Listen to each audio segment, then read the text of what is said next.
بسم الله الرحمن الرحيم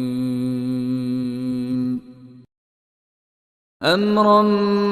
من عندنا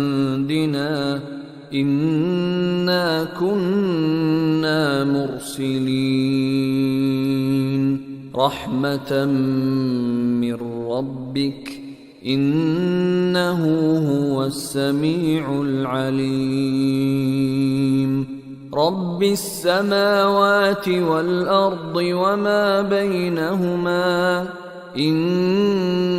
كنتم موقنين لا